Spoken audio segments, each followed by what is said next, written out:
to say about his unalive and reveal some shocking information. Young, gone too soon. Oh my, these young kids. I don't know what's going on in the world, but every day a black little child or a young black youth die by the gun. That's, we don't manufacture and all of these things. But anyways, let's get into it quick and fast, okay?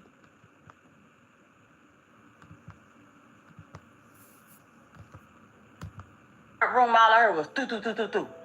And I just looked and I immediately took off running to the side door. My son laid out on the floor. He's dead weight. I couldn't pick him up by myself. I'm screaming, please help me. Help me pick my baby up off this floor. His dad was standing there. One of the guys made 2-3 of his dad. He's standing there. The other white man that was with him, he just pacing back and forth. They just stood there and looked at me without a care in the world.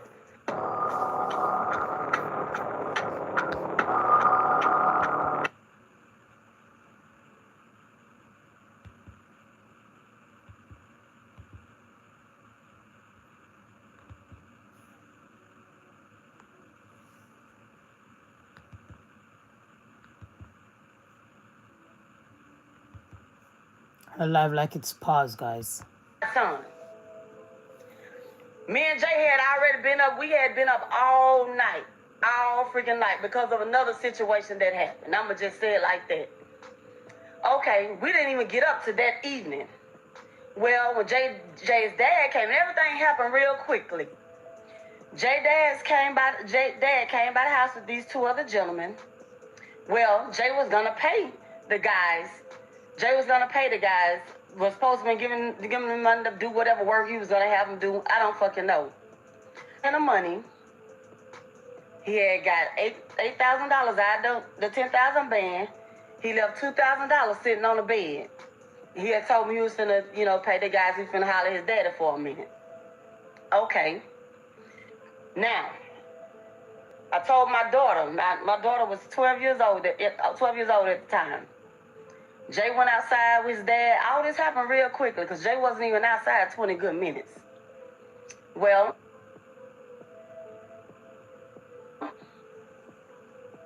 I told my daughter, excuse me, someone's calling me through Messenger. I told my daughter to go get the mail out the mailbox. Well, my daughter went. Jay, his father, and the two other gentlemen, all four of them were sitting on the porch. My daughter went out there, got the mail. She came back in the house. When she came back in the house, I met her at the door, getting ready to walk up the little stairway. Within that brief time, by the time we hit the front room, all I heard was do. And I just looked, and I immediately took off running to the side door. Well, by the time I made it to the side door, my son was already coming through the motherfucking door. He pushed me against the wall. I hit the wall. He swung over, and he said, "Mama, close the door." So I heard him close the door. When I'm locking the door. I'm like, what the fuck is going on?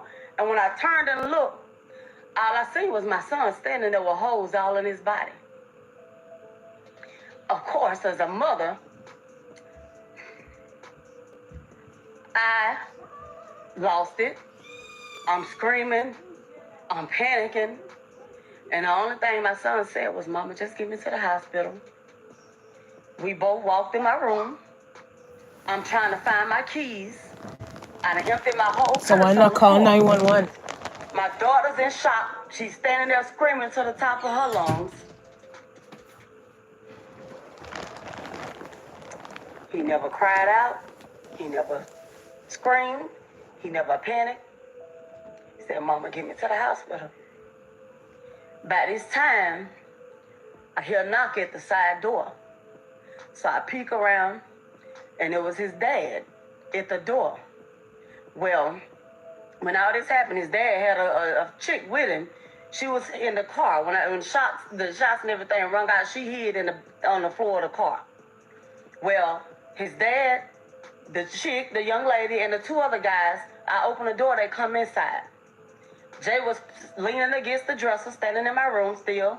He was like, y'all, get me to the hospital, y'all. I'm screaming because I can't find my keys. I'm like, y'all, we got to get him to the hospital. Well, Jay walked away from my dresser, and then by this time, he just kneeled. He took a knee on the floor. He was like, y'all, come on, get me to the hospital. And he just laid out on the floor. So, I'm screaming. And So there's no 911, 119, whatever number they are. Nobody call the ambulance. When the ambulance not coming because it's a gunshot, it's a gunshot wound. No, really? You're looking for your keys? Oh no. Let's continue. And I'm going to say this. This is what the fuck y'all don't know. And y'all, people wonder why I went silent after my son's death. My son laid out on the floor. He's dead weight. I couldn't pick him up by myself. I'm screaming. Please help me. Help me pick my baby up off this floor. I grabbed my son by the legs. His dad was standing there. His dad got shot on the leg. That was it. His dad was standing there. One of the guys made 2-3 of his dad. He's standing there. The other white man that was with him, he just pacing back and forth. They just stood there and looked at me without a care in the fucking world. Now, one of all three of them fucking men helped me pick my boy up off that floor. The young lady that was there with his dad, she grabbed my son under his arms, and I grabbed him by his legs, and we toted my child out that fucking house. We toted him out the house. Not none of them, so that's why I screamed and I told every fucking body that would listen to me. No one would listen. I feel like it was a setup. Yes, I do. I do. I don't know what the fuck, how the fuck. One motherfucking shooter. One person. How the fuck would he knew, like, in a matter of 15 minutes to come to my house and do all this? Now, I can't say who did what, when, where, nothing. What I can say is that God don't sleep and he sees and knows all. And he says, vengeance is mine. And I know that anybody that had anything to do with this, and whatever happens, they will pay. Maybe not today, maybe not tomorrow, but they will pay. We got my baby out that fucking house. We managed to get him on back of the dude's truck. By that time, I'm holding my son.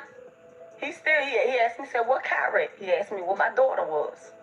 I hadn't already told my daughter to go in the bathroom, lock the door, hide. I don't know what's going on. Somebody going to try to come back. No, nothing. All this shit happens quickly. He asked me what my daughter was. He said he wanted some water. He was like, Kyra. I said, she in the house, baby. I said, just hang in there. Fight. Just hang in there. I'm holding my child.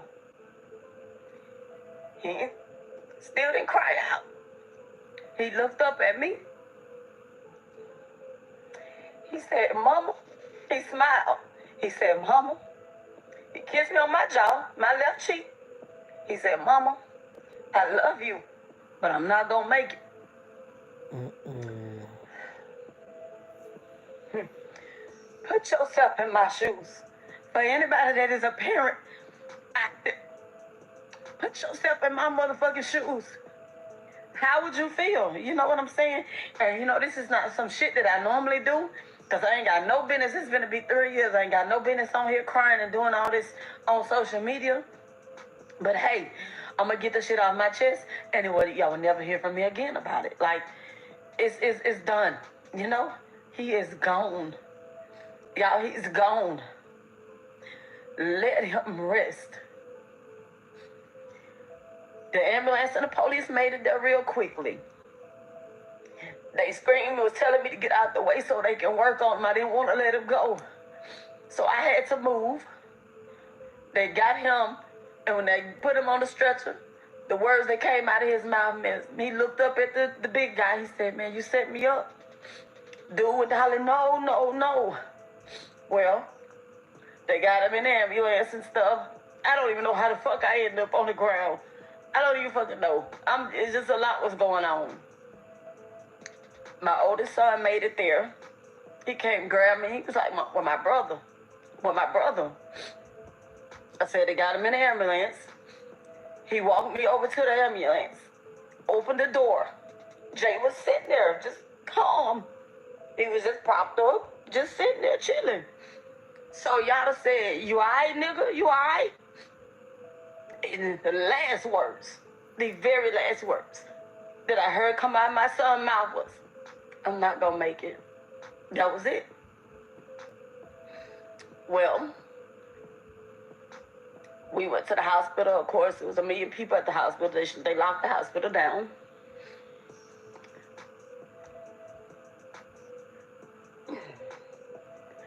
They wouldn't let nobody in there. I'm in the hospital.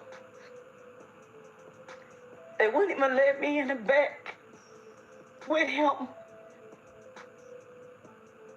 Thank God, Cody's mom was there. One of the ER nurses that day. She came in there, came out in the waiting area. She was like, "Tish, your baby's okay. Your baby's okay." He's talking, you know. He wanted to FaceTime you and his baby, but she said, "I don't have my phone on me." My biggest thing was I was upset because the whole time, my baby, I felt like he might even felt like he was in that hospital alone, and I was there, but they wouldn't let me in there.